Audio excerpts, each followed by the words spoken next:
अस्सलाम वालेकुम।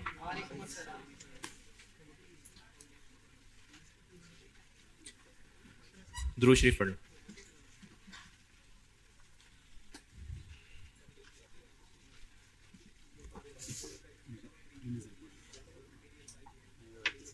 खैर है, भी नहीं चाहिए मुझे।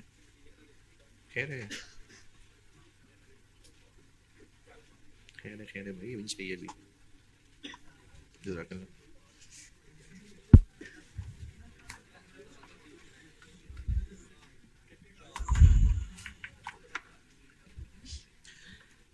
हाँ जी, जो अच्छे बच्चे थे उन्होंने लेक्चर टाइम पे देख भी लिया होगा और होमवर्क भी कर लिया होगा।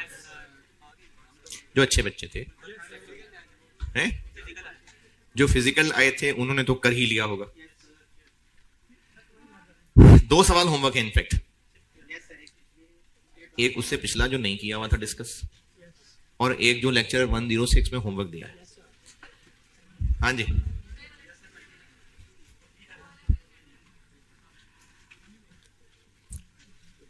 ऑटम 18 दिया था लेक्चर 105 में, SNPL के नाम से था। इसमें कंट्रीब्यूशन में मसला होता है, प्रोडक्शन निकालने में।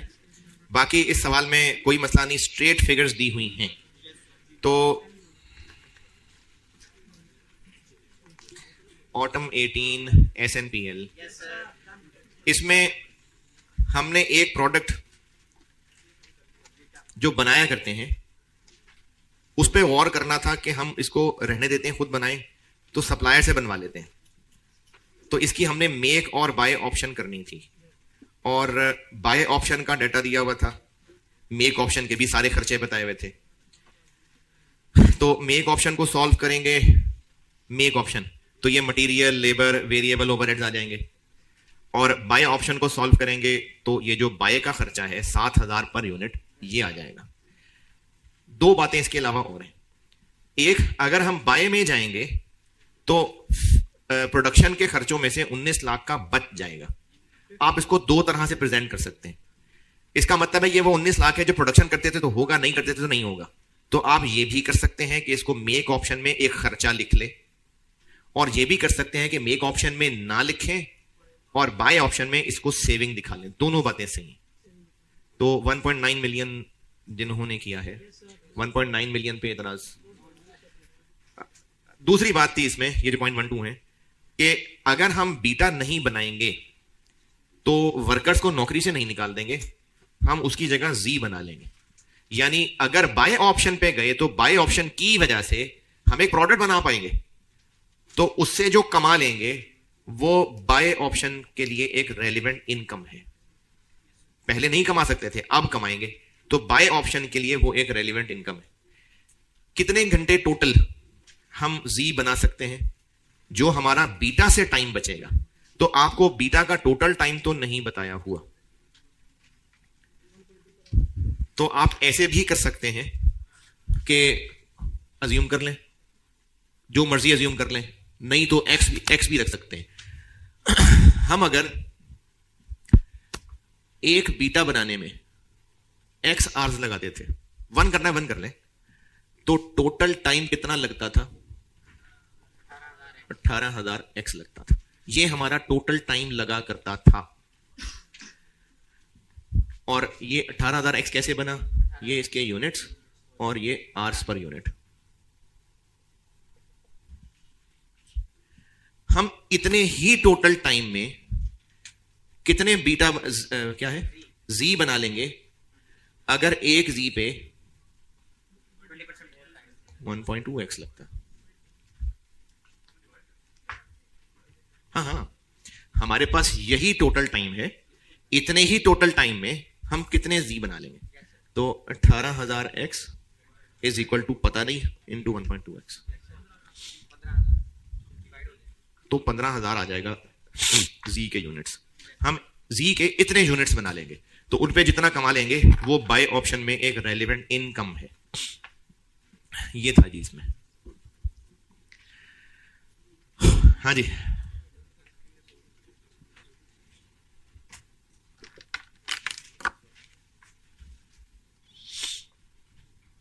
ऑटम 18 में और बताएं, कुछ पूछना है?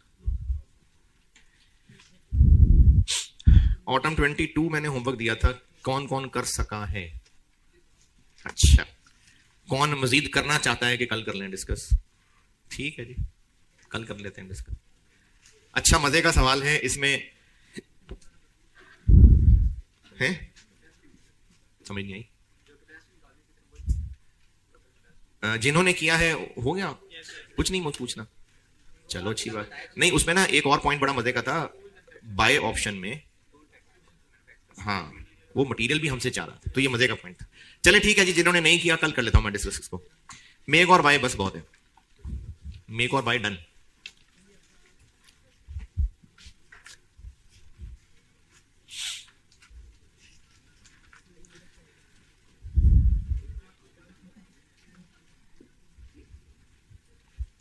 अब आगे चलें, क्या था? Further processing, further processing decision. और क्या था?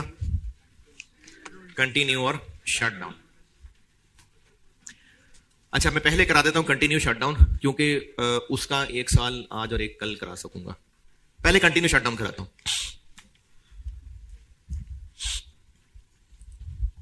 कंटिन्यू और शट डाउन।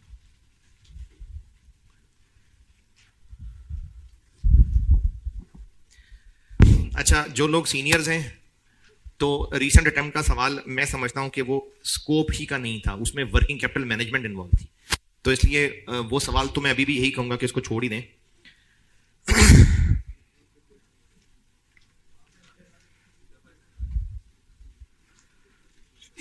या पहले उसके अलावा बाकी कर लें, फिर देखते हैं।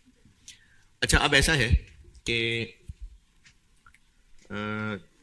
चूंकि आप लोगों में FAR 1 और FAR 2 दोनों लोग बैठे हुए हैं, तो FAR 1 और FAR 2 में कोई कॉमन नहीं होता।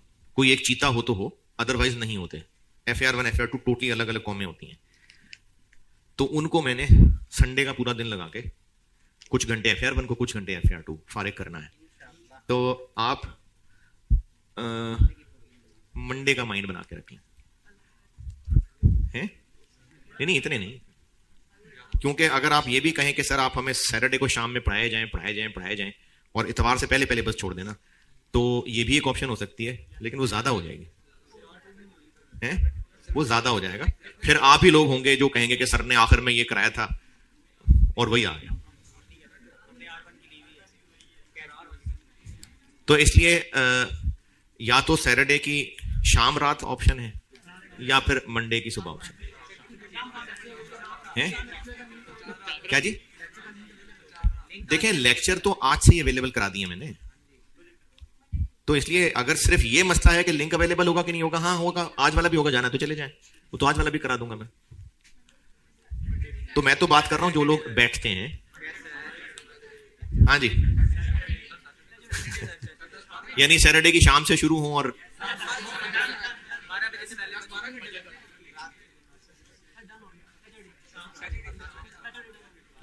एक मिनट रोकना जरा, लो।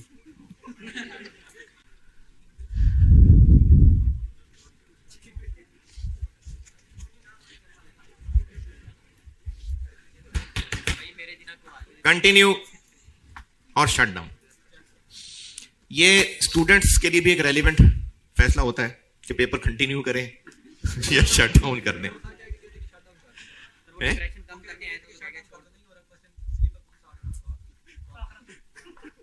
कौन से सर?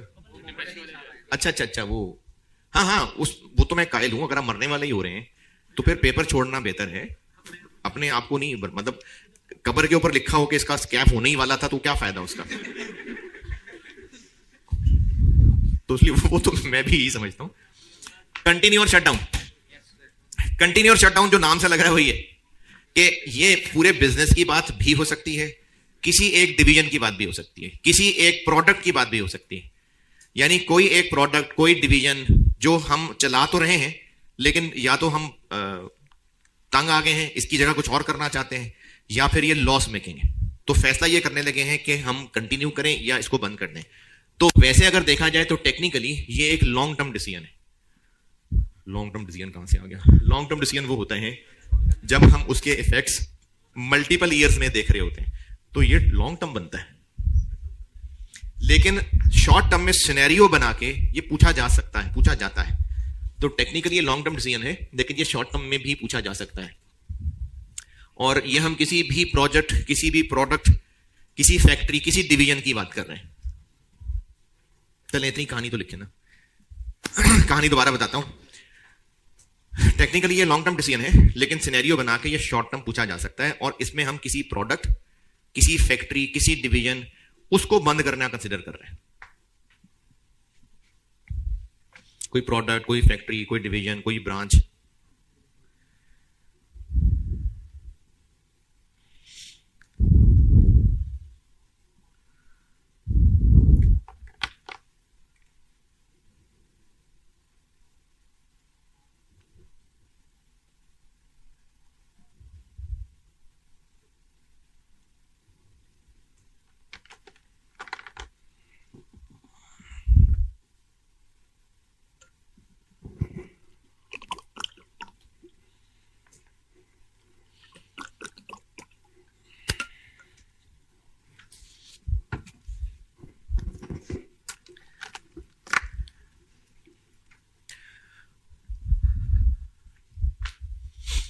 करना क्या है इसमें,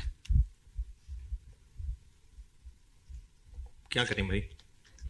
ऐसे कैसे?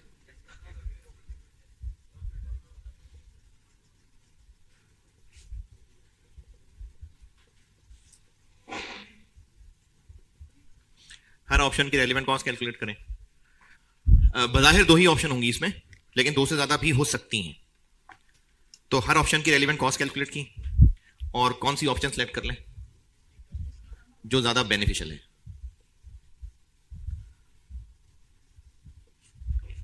अच्छा, ज्यादा बेनिफिशियल से मुराद यह है कि हो सकता है हर ऑप्शन में लॉस ही हो, तो जिसमें कम लॉस है। हो सकता है हर ऑप्शन में समहाउ प्रॉफिट हो, नेट प्रॉफिट बन जाता हो, तो जिसमें ज्यादा प्रॉफिट। तो इसको सॉल्व करने का तरीका कि हर ऑप्शन को अलग अलग कैलकुलेट करें। और ये मैं आपको पुरानी बात फिर दोहरा दूं कि हम जिन ऑप्शंस को कंपेयर कर रहे होते हैं उनको अलग अलग प्रेजेंट कर रहे होते हैं अगर, तो एक को सॉल्व करते हुए दूसरे का ना होना एज अ कुर्बानी या सेविंग नहीं लेते। इसके करते हैं सवाल आसान से शुरू करके, तो फिर कल एक मुश्किल वाला कराऊंगा। आप पढ़ लीजिए ऑटम 15, ऑटम 15।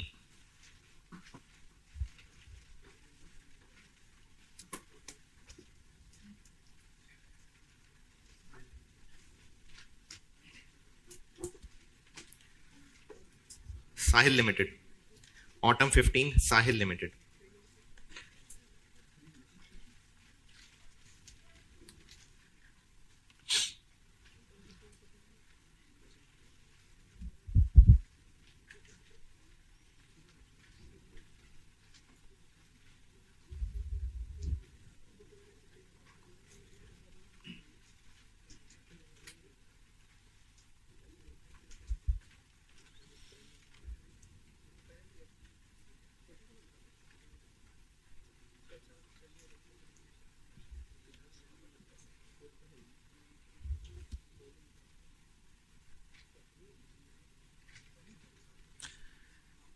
साहिल लिमिटेड पढ़ लें, सवाल पढ़ लें, मैं करता हूं बोर्ड पे।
हाँ जी, कैसे पता कंटिन्यू और शटडाउन का सवाल?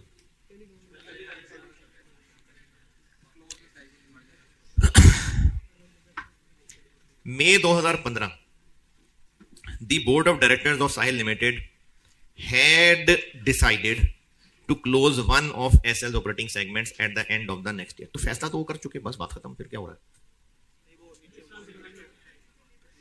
एक साल बाद वो इस डिवीजन को बंद कर देंगे, ये फैसला हो चुका है।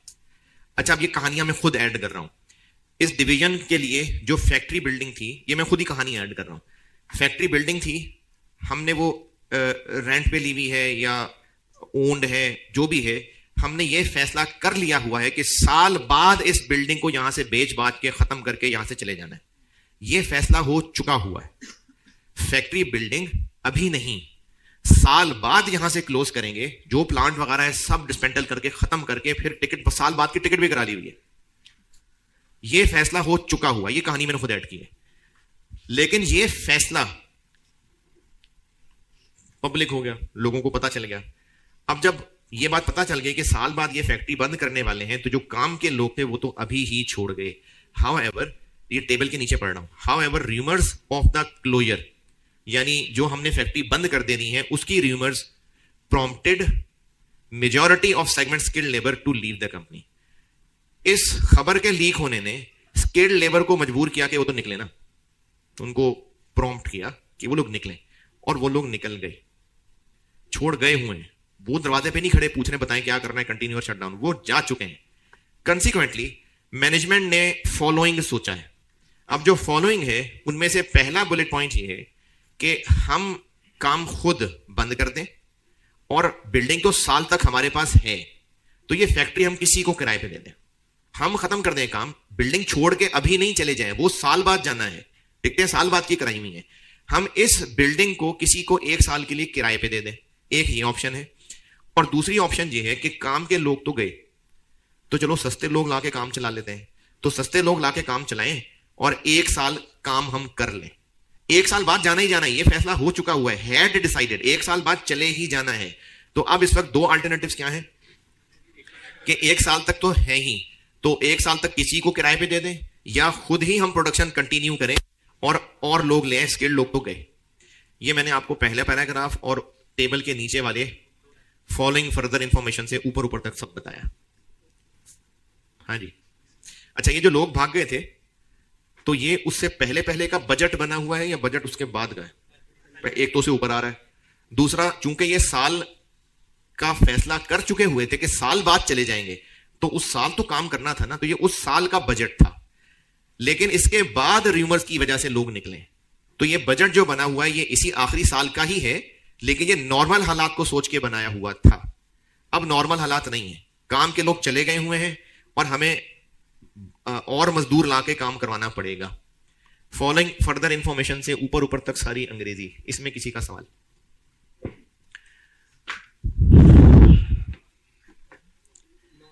तो अब सवाल की रिक्वायरमेंट पॉइंट 1 से लेके 6 तक बाद में करते हैं। पहले requirement, advise the best course of action. ये तो नहीं कहा कंटिन्यू करेंगे शटडाउन करें, लेकिन कॉन्टेक्स्ट ही सारा वही है। तो बेस्ट कोर्स ऑफ एक्शन पूछा है, तो जो सबसे बेहतर होगा वो सजेस्ट कर देंगे। अब इस सवाल में एक हल्का सा धोखा यह था कि जो स्टूडेंट भी सवाल करने के लिए सोचेगा तो वो उसको लग रहा है कि हमने कंटिन्यू और शटडाउन दो ऑप्शंस को कंपेयर करना है। एक्चुअली तीन ऑप्शंस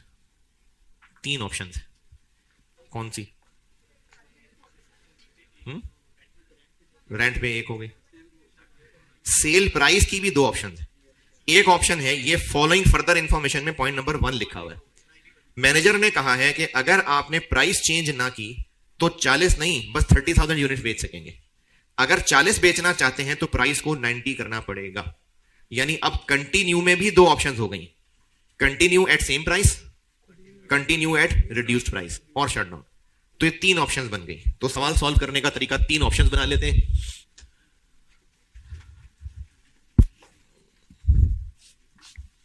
अच्छा, मैंने मेक और बाय के सवाल में भी ऐसे ही किया था, दोनों ऑप्शंस साइमल्टेनियसली चलानी शुरू कर दी थी। तो इसमें भी मेरा मशवरा यही है, क्योंकि अंग्रेजी एक लिखी हुई है ना, तो मशवरा यही है कि तीनों ऑप्शन साइमल्टेनियसली खोल के जिस जिस पॉइंट को जहां जहां लिखना है वहां लिख लेंगे। इससे टाइम ये बचेगा कि आप पहले एक ऑप्शन पूरी सॉल्व करेंगे, फिर सवाल दोबारा पढ़ेंगे, फिर दूसरी पूरी सॉल्व करेंगे, फिर सवाल दोबारा पढ़ेंगे, तीसरी करेंगे। तो इसलिए साइमल्टेनियसली हम 3 वर्किंग्स खोल लेते हैं। स्प्रिंग नहीं, ऑटम 15। तो एक ऑप्शन है, हम इसको रेंट आउट करते हैं, एक ये ऑप्शन है। और रुपीज मिलियन थाउजेंड जैसे मर्जी चल लें, रुपीज कर लिया चलो। एक ऑप्शन है कंटिन्यू एट सेम प्राइस, और एक ऑप्शन है, आप फिर 3 पेजेस ही फैला लेना, आपको नहीं पता कि आधा पेज आएगा कि कितना आएगा, तो 3 पेजेस खोल लें। पेजेस कम हैं, कवर में बचा के लेके जाना चाहते हैं तो आधा आधा पेज कर लें, बीच में डिवाइड कर लें, एक पेज को ऐसे 3 कॉलम में बांट लें, इधर करना है तो इतने से में 3 कॉलम, जैसे आपने पेज मैनेज करना है कर लें।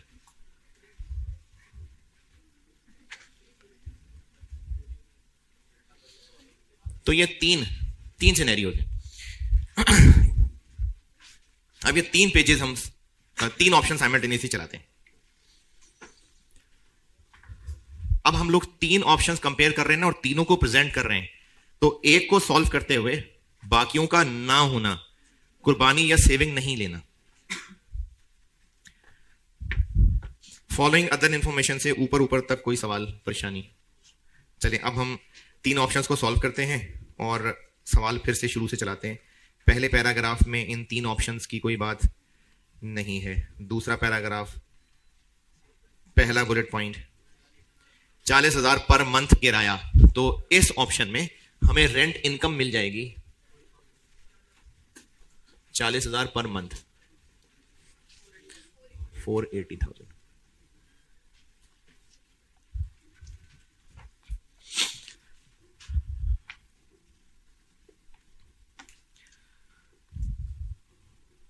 पॉइंट नंबर 1, अगर हमने प्राइस सेम रखी, कितनी सेम, कितनी है कैसे पता? ये ऊपर वाले बजट से पता चल रहा है। 50,000 यूनिट्स का बजट है और 5 मिलियन सेल्स है, तो 100 की एक है। तो अगर हमने सेम प्राइस कंटिन्यू की तो हमारी सेल्स होंगी 30,000 units.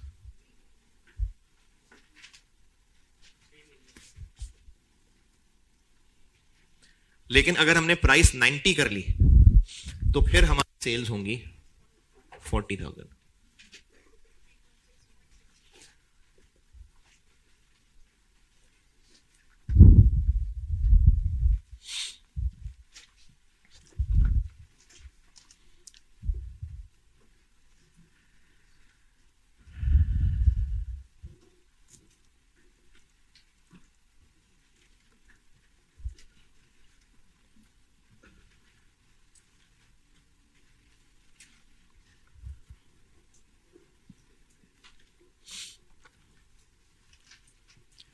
Point 1 done. Point number 2, हमारे पास रॉ मटेरियल पड़ा हुआ है 25,000 किलो। तो पड़ा रहे, फिर क्या करें? कंटिन्यू करेंगे तो उसको यूज करेंगे। और 1 यूनिट के लिए कितने किलो चाहिए ये तो बताया नहीं। तो ये हमें ऊपर बजट से फिर पता चलेगा कि 50,000 यूनिट्स का बजट है और ब्रैकेट में 50,000 किलो लिखे हुए, तो 1 यूनिट के लिए 1 किलो। चलिए पॉइंट 2 पे वापस, 25,000 किलो पड़े हुए हैं। अगर हमें प्रोडक्शन कंटिन्यू करनी हुई तो 25,000 किलो ये इस्तेमाल हो जाएंगे, और हमें नहीं 25,000 नहीं, और जो मजीद लाने पड़ेंगे वो फिर खरीदने होंगे। तो कितने के खरीदेंगे? कितने का मिलेगा अब? 19 का के 18 का के 2 का या 21 का या 20 का या 37 का या 39 का?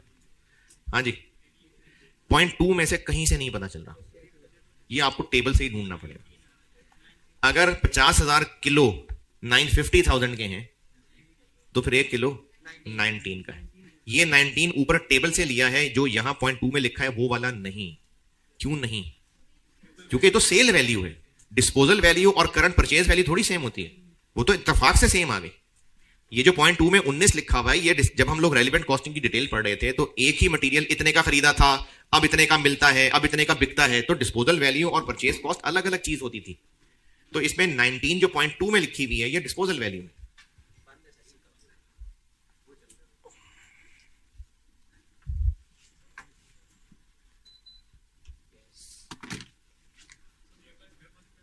क्या जी? नहीं, बेशक फेयर होती है, लेकिन अंग्रेजी क्या है? May be sold in the market. ये मटेरियल हम बेचेंगे, ये उसकी बात हो रही है। क्या चीज?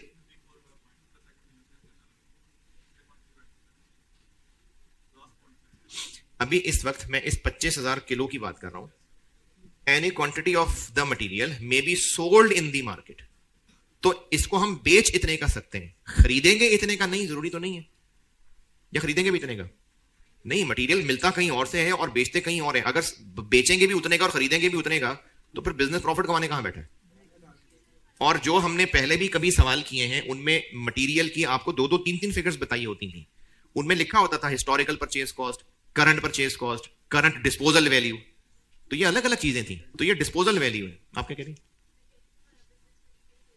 नहीं, बिल्कुल सही बात है, लेकिन हम जहां से मटेरियल खरीद के लाएंगे उसी मार्केट में जाके हम नहीं बेच सकते ना। वहां तो उस मटेरियल के सप्लायर बैठे हुए हैं, हमें नहीं चाहिए, हम वहां अपनी दुकान खोल के हम बेचने लग जाएंगे। नहीं, हमें कहीं और जाके बेचना पड़ेगा। तो कोई भी चीज जो खरीदी जाती है अगर वही उसको बेचना चाहे तो फिर उतनी प्राइस तो नहीं। और हम मटेरियल बेच रहे हैं, इसीलिए तो मैं बार बार कह रहा हूं कि पुराने सवालों में भी डिस्पोजल वैल्यू अलग से बताई होती है। तो ये जो पॉइंट 2 का 19 है ये डिस्पोजल वैल्यू है।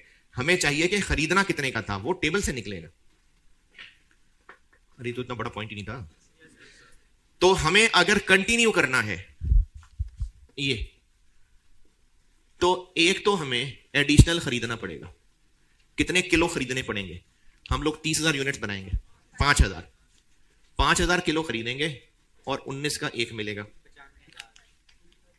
90। इस पे आता हूं वापस। अभी इधर कितने किलो खरीदने पड़ेंगे? 15,000।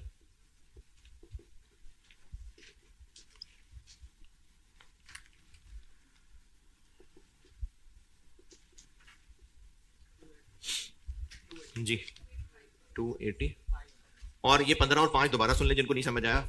हमने अगर 30,000 यूनिट्स बनाने हैं और एक यूनिट के लिए 1 किलो लगता है, तो 25,000 किलो तो पड़े हुए हैं, 5,000 किलो और खरीदने होंगे। 40,000 यूनिट्स बनाने हैं, 40,000 किलो मटेरियल चाहिए, 25 तो पड़े हुए हैं, 15 और खरीदने होंगे। तो ये तो एडिशनल मटेरियल कॉस्ट आ गई। अब रहा मसला वो जो 25 पड़े हुए हैं, कितने के खरीदे थे रेलेवेंट है? नहीं, उनकी कुर्बानी रेलेवेंट है। अब उनकी कुर्बानी क्या? या तो हमने ये 19 के बेच जाने थे, या फिर 2 रुपए खर्च करके, नहीं सॉरी, या तो 2 खर्च के 19 के बेच आने थे, या फिर किसी और मटेरियल की जगह इस्तेमाल करके 18 रुपए बचा लेने थे। तो ये मैं आपको इधर करके दिखाता हूं। स्टॉक में कितने पड़े हुए हैं? तो इस 25,000 किलो को हम या तो बेच सकते थे, लेकिन इनमें से 15,000 किलो किसी और की जगह इस्तेमाल कर सकते थे। यानी एक सेल वाली ऑप्शन है और एक कन्वर्जन वाली ऑप्शन है। तो अगर हम सेल कर देते तो एनआरवी मिलती, और अगर हम किसी दूसरे की जगह इस्तेमाल कर लेते तो 18 बचता। तो एनआरवी कितनी? 17। तो हम क्या करते? तो 15,000 किलो हम 18 रुपए बचाने में इस्तेमाल करते, और जो बाकी 10,000 बच जाता उसको 17 में बेचते। तो एग्जिस्टिंग की मैं अपॉर्चुनिटी कॉस्ट कैलकुलेट कर रहा हूं। 15,000 किलो से हमने 18 रुपए बचा लेने थे, और 10,000 किलो से हमने 17 एनआरवी ले लेनी थी। 270 और 180, 170, 440। हमने 15,000 किलो से ये फायदा लेना था, और बाकी 10 को 19 - 2 17 का बेचना था। यानी इस 25,000 किलो से हमने ये इनफ्लो लेना था। तो प्रोडक्शन के लिए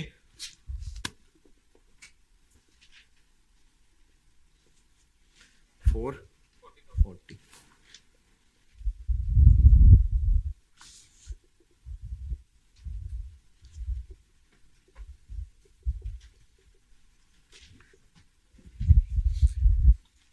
आप इसको प्रेजेंट करते हुए ऐसे कर सकते हैं कि इन पड़े हुए से हम ये फायदा लेने वाले थे ना, तो अगर ऑप्शन में गए तो ये फायदा ले लेंगे, इसको इनफ्लो दिखा दें, और बाकी दोनों में नहीं तो फिर इग्नोर।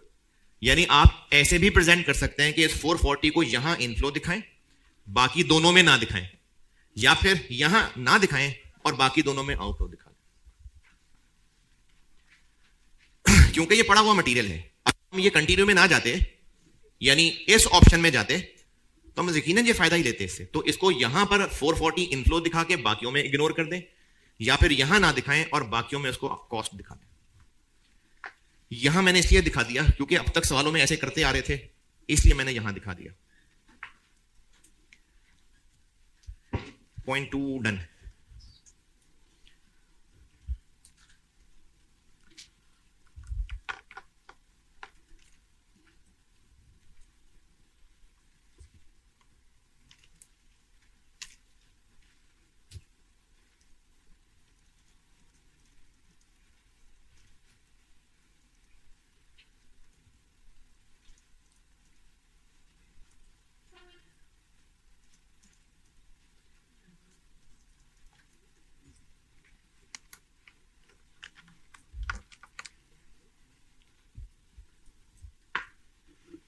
हाँ जी, पॉइंट 1 2 डन। पॉइंट 3, काम के बंदे तो चले गए हुए हैं, अब हमने मार्केट से और लोग लाने हैं और वो मिल रहे हैं 24 पर यूनिट पे, लेकिन चूंकि वो इतने काम के नहीं हैं तो उनकी ट्रेनिंग पे भी खर्चा करना पड़ेगा। तो लेबर की वेजेस देनी पड़ेंगी 24 पर यूनिट, इस में 30, और ट्रेनिंग पे खर्चा करना पड़ेगा 720 और 40, और यहां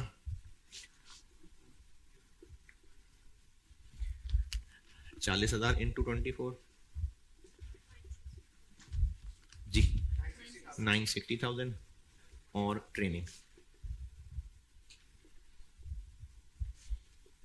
40।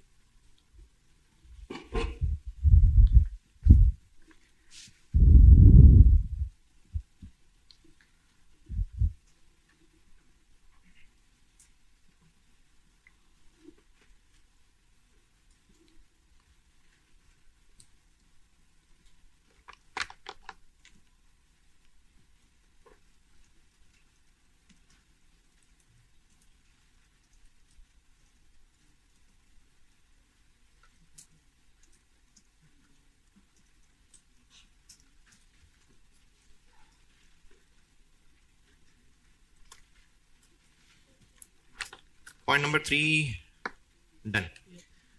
पॉइंट नंबर 4, अच्छा अगर पहले पॉइंट 3 तक पहुंच जाए फिर बताता हूं। पॉइंट नंबर 4 अगर होता ही ना, लिखा ही ना होता,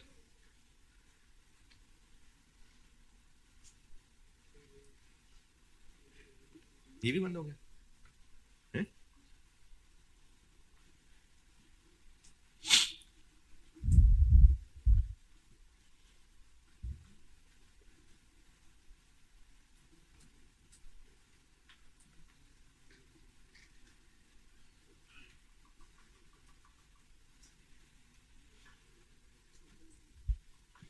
जी पॉइंट 3 तक। अच्छा अगर पॉइंट 4 लिखा ही ना होता, ये मेरा ख्याल है पहले भी मैंने शायद किसी सवाल में बात की है, अगर पॉइंट 4 लिखा ही ना होता तो कंटिन्यू ऑप्शन में मटेरियल और लेबर होता, बस वेरिएबल ओवरहेड्स होते ही ना होते, क्योंकि वेरिएबल ओवरहेड्स हैं। तो पॉइंट 4 में अगर वेरिएबल ओवरहेड्स का दोबारा जिक्र ना होता तो फिर हम ऊपर से ले लेते। ऊपर कितने आ रहे हैं? 50,000 यूनिट्स का बजट है, 5 लाख रुपए वेरिएबल एफओएच है, तो 10, तो हम खुद ही वो 10 ले लेते। ये मेरा ख्याल है स्प्रिंग 18 डिस्कस करते हुए मैंने बताई थी बात। क्योंकि मटेरियल लेबर है तो वेरिएबल एफर्ट्स भी डेफिनेटली होंगे। तो 0.4 में अगर कुछ नहीं कहा होता फिर भी हम ऊपर से वेरिएबल ओवरहेड्स निकालते, लेकिन इन्होंने कहा है कि चूंकि अब हमने निकम्मे लोग लाने हैं तो वेरिएबल ओवरहेड 10 नहीं 12 होंगे।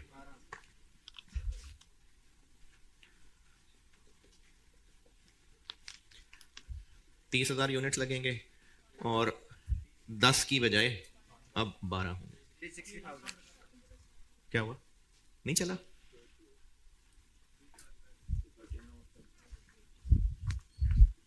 पढ़ना है?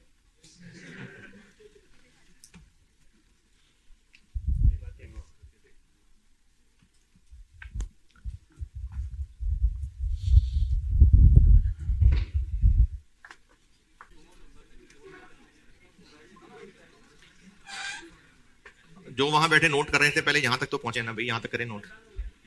जो वहां बैठे थे वहां,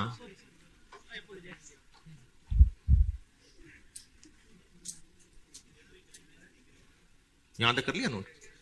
तो तू बंद था उधर।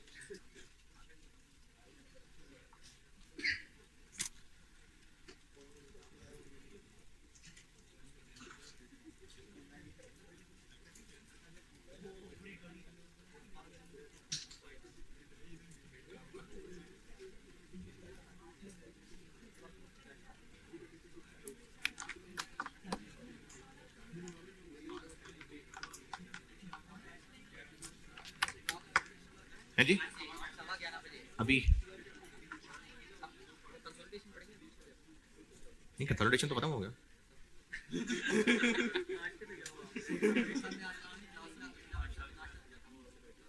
तो खाओ जाके नाश्ते पे।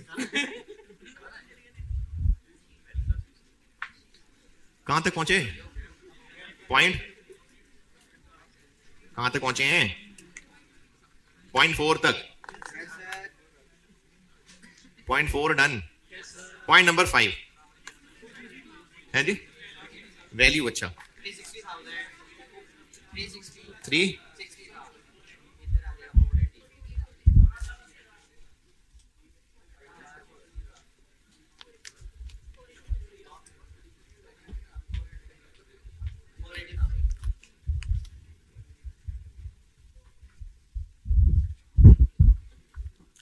पॉइंट नंबर 5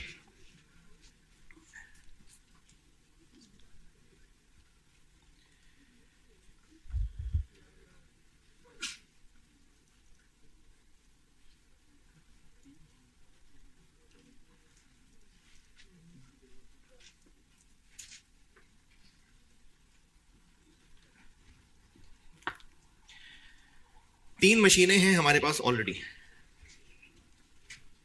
जिनकी डेप्रिसिएशन हुआ करती है 170, खरीदी थी 17 लाख की।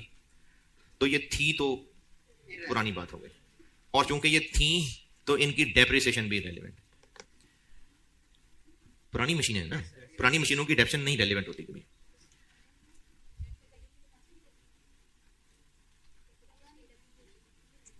पुराने एसेट की डेप्रिसिएशन नहीं होती रेलेवेंट कभी।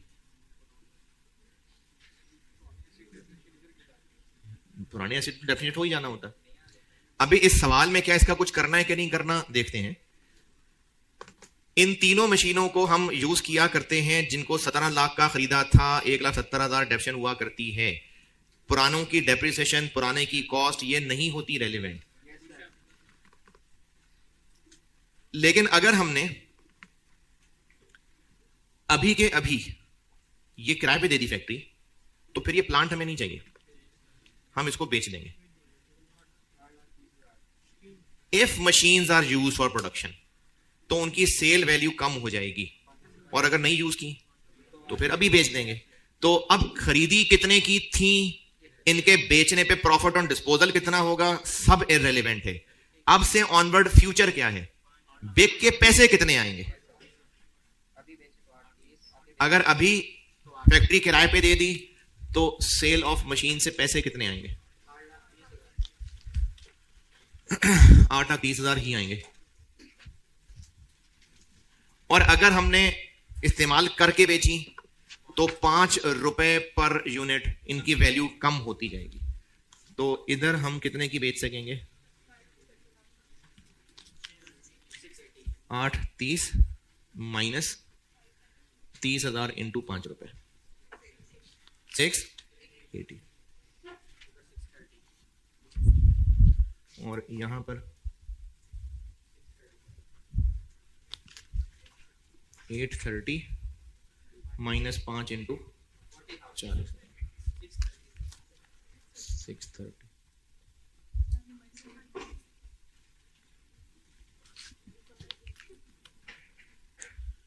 अच्छा ये ना पहले भी किसी सवाल में मटेरियल से रिलेटेड गालिबन है किसी स्टूडेंट ने बात पूछी थी तो ये बाकी लोग भी सुने मैंने उसको जवाब दिया था मुझे लगा कि आपको भी शेयर कर लूं हमारे पास जो एग्जिस्टिंग चीज मौजूद होती है और इस जॉब की वजह से वो फारिग है तो हम बेचने लगते हैं उसको लेट से हमने एक चीज खरीदी थी 17 की और हम उसको बेचेंगे 19 का तो सवाल ये है स्टूडेंट का इससे हटके वैसे बात कर रहा हूं कि हम लोग 19 को क्यों रेलेवेंट लेते हैं हम ये क्यों नहीं कहते कि 2 का प्रॉफिट कमाना था वो नहीं कमा सकेंगे मैं सवाल दोहरा रहा हूं इस सवाल से हटके बात कर रहा हूं कि जब हम लोग चाहे मटेरियल चाहे मशीन कुछ भी जब हम उसकी कुर्बानी ले रहे होते हैं तो हम कुर्बानी ये ले रहे होते हैं कि कितने का बेच देना था अभी किया ना यार हम इसको कुर्बानी ले रहे होते हैं कि कितने आने थे अब नहीं आएंगे तो स्टूडेंट का सवाल यह है कि हम 19 को कुर्बानी क्यों ले रहे हैं हम ये क्यों नहीं कह रहे कि 2 का प्रॉफिट होना था जो नहीं होगा हाँ जी जिनको ये 19 और 17 और 2 इस सवाल का डाटा लग रहा है इत्तेफाक से लिखा है मैंने 170 190 और 20 एक स्टूडेंट का सवाल ये था कि हम एग्जिस्टिंग मटेरियल को यहां यूज कर रहे हैं तो उसकी कुर्बानी ले रहे होते हैं तो हम कुर्बानी ये क्यों ले रहे होते हैं कि 190 आना था नहीं आएगा हम ये क्यों ले रहे होते हैं हम ये क्यों नहीं कहते कि 20 का प्रॉफिट कमाना था नहीं कमा सकेंगे क्योंकि हम खड़े हैं यहां ये पास्ट है अब से आगे क्या है 190 और जिनको लग रहा है कि अब से आगे 20 भी है नहीं 20 में तो 170 यूज कर रहे हैं तो 20 आ रहा है तो 170 को भूल जाए फ्यूचर आगे देख रहे होते हैं तो अब से आगे क्या है 190 आना था वो नहीं आएगा इसलिए हम कुर्बानी इसकी ले रहे होते हैं तो हम ये जो कुर्बानी की फिगर ले रहे होते हैं वो ये ले रहे होते हैं कि इसको बेचने से कितना इनफ्लो होना था जो नहीं होगा प्रॉफिट नहीं कैलकुलेट कर रहे होते हो सकता है आउट ऑफ कॉन्टेक्स्ट बात लगी हो इग्नोर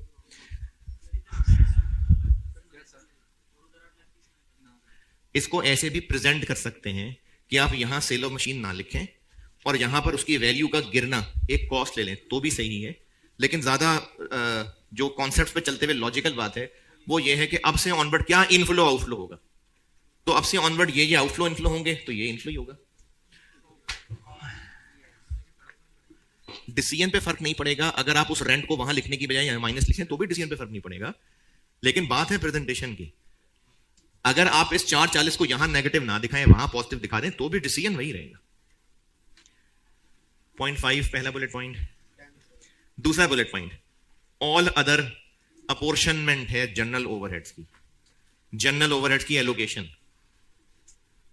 वो कभी भी रेलेवेंट चीज नहीं हुआ करती तो इग्नोर लास्ट पॉइंट जो ऊपर एडमिन सेलिंग लिखे नजर आ रहे हैं उनमें से 40% हैं वेरिएबल तो जो बाकी वो जनरल ओवरहेड्स की अपोर्शनमेंट है अगेन इररेलेवेंट तो ऊपर कितने लिखे नजर आ रहे हैं 5 लाख है 50,000 रुपए के लिए तो 10 रुपए एक के लिए हो गया लेकिन हमने उनमें से सिर्फ 4 रुपए लेने हैं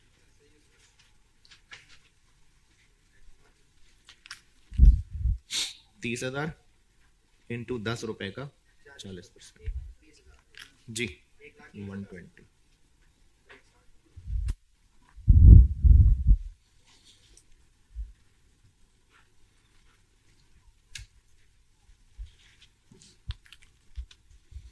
40,000 10 का 160,000